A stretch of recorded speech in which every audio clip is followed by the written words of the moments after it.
नमस्ते। आज म तपाईहरुलाई अहिले जुन अहिले भाइरस विकास भएको छ, भाइरस विकाससँग नयाँ विकास भएका टेक्नोलोजी, उपचार पद्धति कसरी विकास हुन सक्छन्, जेनेटिक इन्जिनियरिङ मार्फत भन्ने विषयमा जानकारी दिन लागिरहेको छु। यस विषयमा थप चासो के पनि छ भने जसरी भाइरस विकास चीनले विकास गरेको थियो भनेर भनिन्छ, त्यसमा कुन टेक्नोलोजी अपनायो भने नयाँ खालको भाइरस उत्पादन हुन सक्दछ, त्यो जेनेटिक इन्जिनियरिङ किन अहिले यसरी भाइरस उत्पादन हुन्छ भने जेनेटिक इन्जिनियरिङ हाम्रो विभिन्न प्रयोगशालाहरू जस्तो चाइनामा भएका प्रयोगशालाहरू, अमेरिकामा भएका प्रयोगशालाहरू, रसियामा भएका प्रयोगशालाहरू यिनीहरू किन राखिन्छन्? जेनेटिक इन्जिनियरिङ भनेको के हो? यसका थप सम्भावनाहरू के हुन सक्छन्? थप चुनौतीहरू के आउन सक्छन् मानव जगतमा? यी सम्पूर्ण चिजको व्याख्या सहित फेरि उपस्थित भएको छु म युवराज थापा। अब म तपाईहरुलाई त्यो जेनेटिक इन्जिनियरिङ बताउन गइरहेको छु। म त्यसभन्दा पहिले हजुरहरूलाई कृपया यो भिडियो लाइक सब्स्क्राइब गरी मलाई अरू हौसला बढाइदिनु हुनको लागि अनुरोध गर्दछु।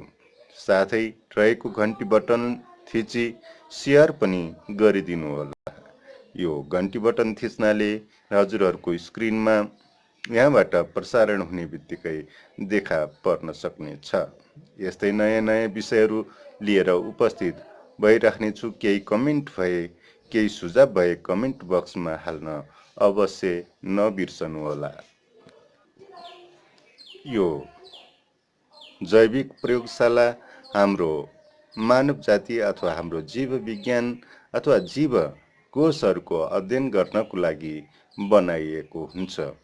हामी यो प्रयोगशालाबाट हाम्रा अतीत पुर्खादेखि लिएर नयाँ हुने विकासहरू समेत अध्ययन गरिन्छ।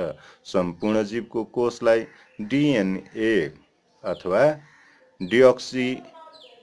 डिअक्सिरिबोन्युक्लिक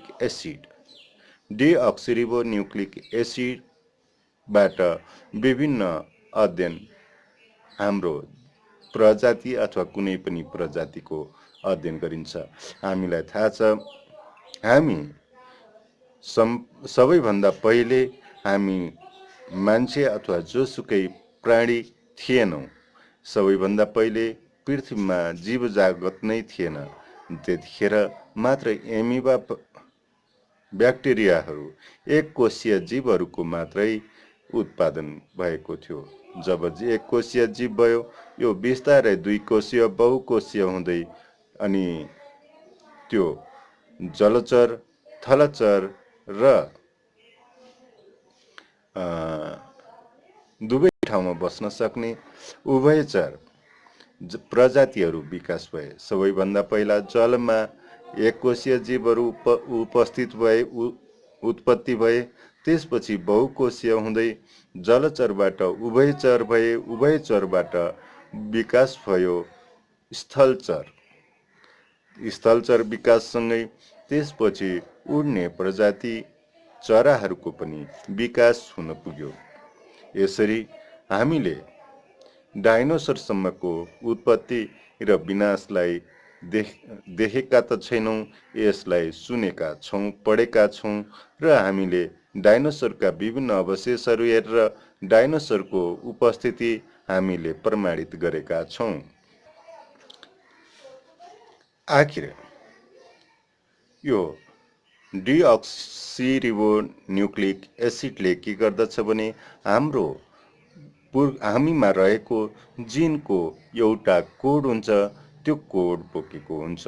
त्यो कोडको आधारमा हाम्रो शरीर विकास अथवा स्वास्थ्य विकास अथवा हाम्रो जीवन रहन्छ।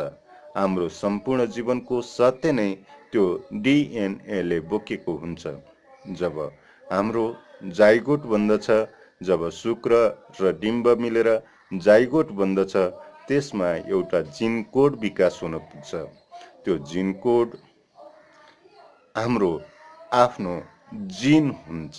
त्यस्तै प्रत्येक जीवको आफ्नो आफ्नो जिन कोड हुन्छ।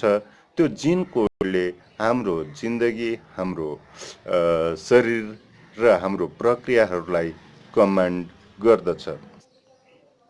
यो एक जीवबाट अर्को जीव विकास हुनको लागि त्यसमा जिन कमान्ड परिवर्तन गरिन्छ, मोडिफाई गरिन्छ। यो जिन कोड मोडिफाईबाट नयाँ नयाँ जीव उत्पत्ति हुन्छ अथवा जीवकोष विकास हुन्छ। जुन जिन कोड हुन्छ, प्रत्येकको जिन कोड हुन्छ। जिन कोडको जुन जिन स्पेलिङ हुन्छ, स्पेलिङको परिवर्तन गरिन्छ। सबैभन्दा पहिले 1960 मा अमेरिकामा यो जिन कोड परिवर्तन भ्यारिएसनहरू अथवा स्पेलिङ परिवर्तनहरू, जिनको स्पेलिङ परिवर्तन अथवा त्यसको हिज्जे परिवर्तन गर्ने अथवा मर्फोलोजी परिवर्तन गर्ने सकिन्छ भन्ने हिसाबले अध्ययन गरियो। यसमा 1970 मा चाइना र अमेरिका दुवै यो भ्यारिएसनहरू अध्ययन गर्न थाले। यसरी जिनको जुन वंशाणुको हो त्यो वंशाणु भेरिएसनहरू अध्ययन गर्न थालियो।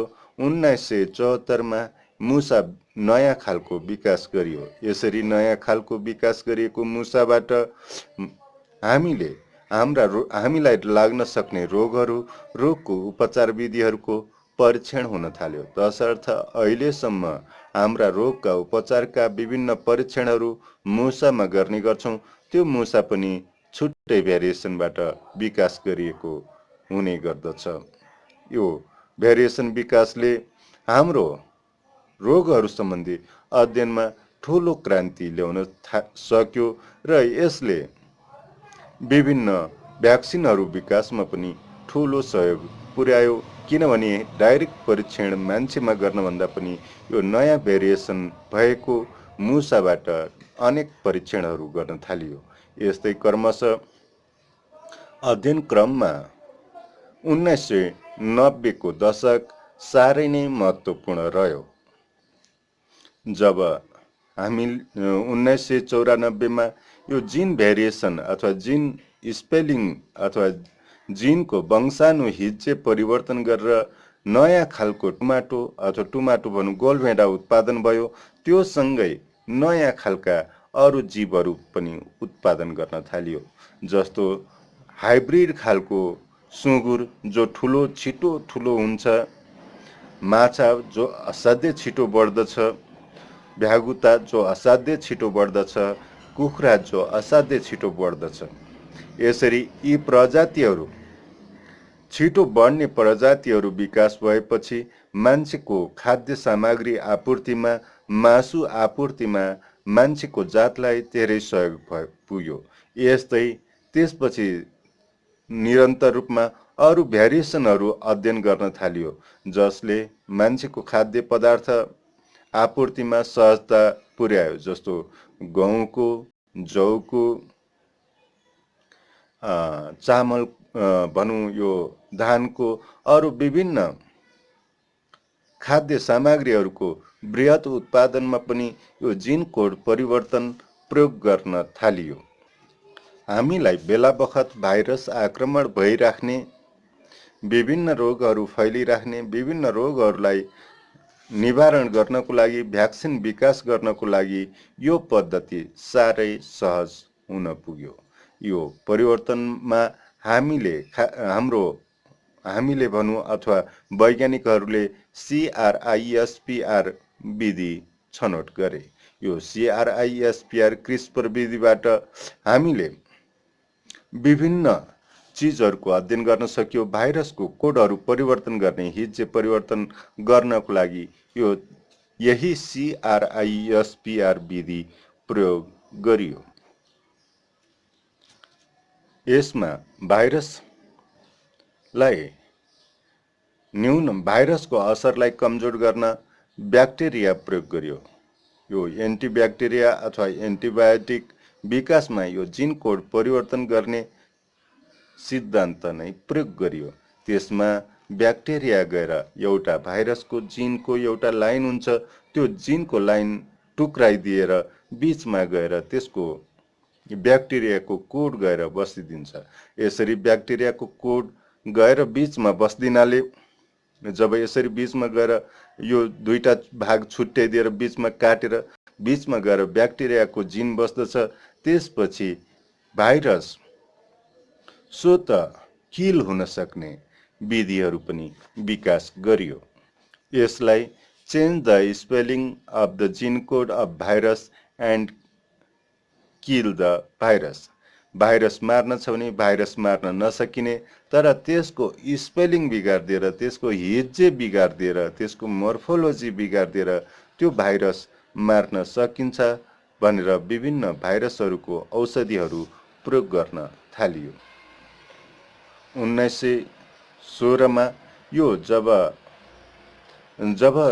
यसको 2015-16 तिर जब अमेरिकामा यो विधि विकास भयो, चीनबाट 2016 मा यो कुरा आयो कि यो अब उनीहरूले यो स्पेलिङ परिवर्तन गर्न सक्दछन् किनकि चीनको त्यही भाइरोलोजीहरूबाट यी सबै उपचार विधि र प्रविधिहरू विकास भएको थियो।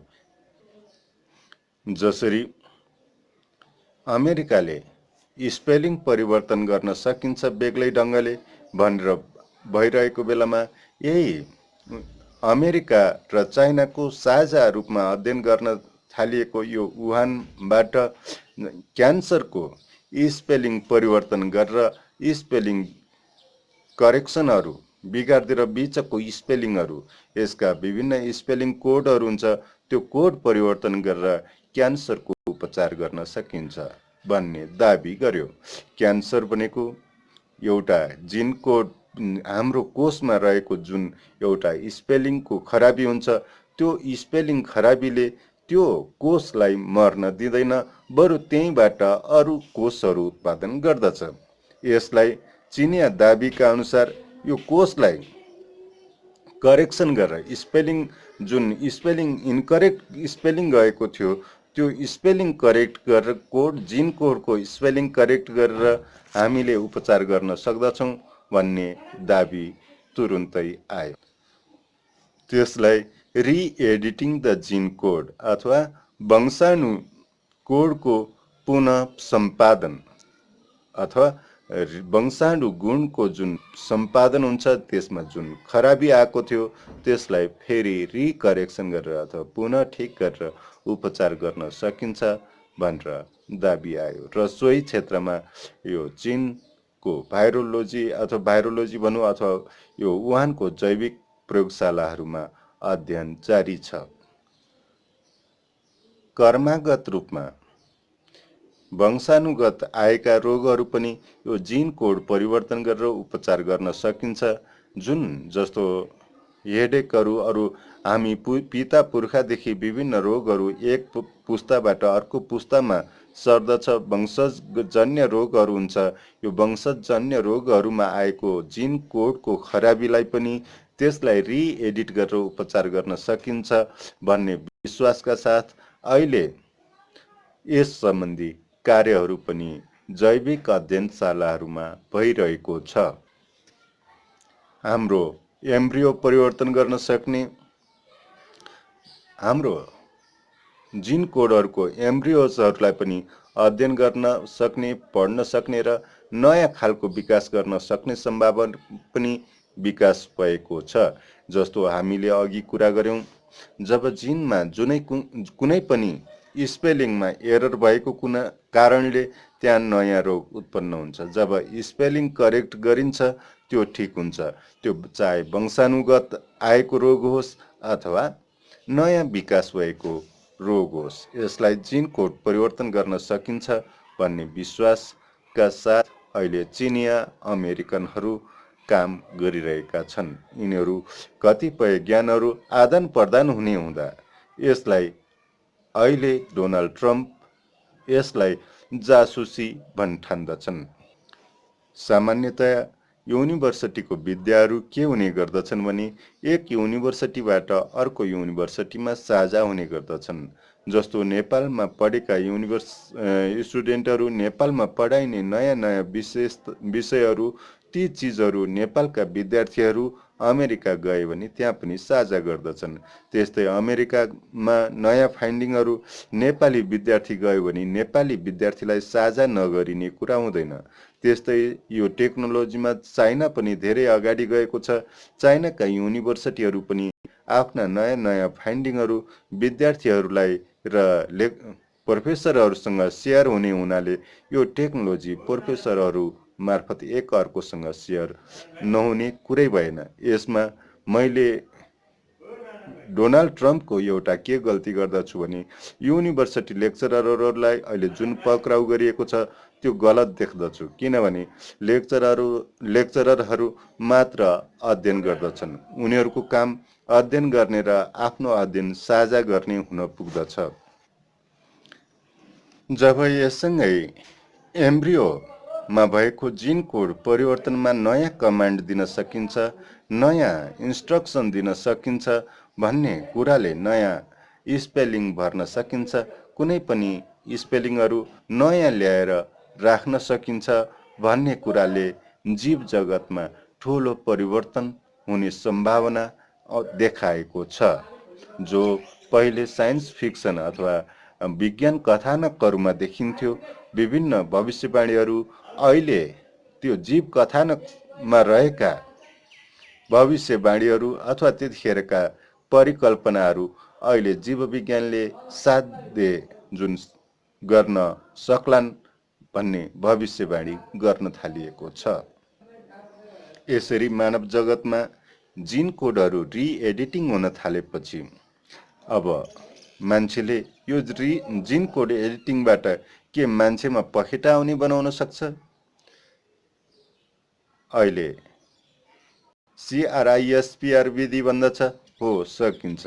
यसमा जिन कोड रिएडिटिङ गर्न सक्नु पर्दछ। के हनुमान जस्तै ताकतिलो बनाउन सक्छ? हो, बनाउन पनि सक्छ। त्यसमा जिन कोड रिएडिटिङ गर्न पर्ने हुन्छ। के हाम्रो दिमाग बेग्लै खालको तीव्र बनाउन सकिन्छ? यो CRISPR विधि भन्दछ, हो सकिन्छ। यसमा जिन कोड रिएडिटिङ गर्न पर्ने हुन्छ। यस्तै जब चीनमा 3टा मानिसहरूका जिन लिएर नयाँ मान्छे विकास भयो, त्यो अनौठो कुरा थियो। किनकि 3टा मान्छे, जब अहिलेसम्म हामी यो कुरा मान्दछौँ कि एउटा मान्छे विकास हुनमा 2टा मान्छेको जिन हुन्छ, आमा र बाउ, तर तेस्रो मान्छे पनि उपस्थित गराउन सकिन्छ भन्ने कुराले जिन कोड परिवर्तनमा ठुलो सम्भावना रहेको छ र मानवताको अहिलेको अस्तित्व सम्बन्धी बेग्लै धारणा प्रस्तुत गरेको छ।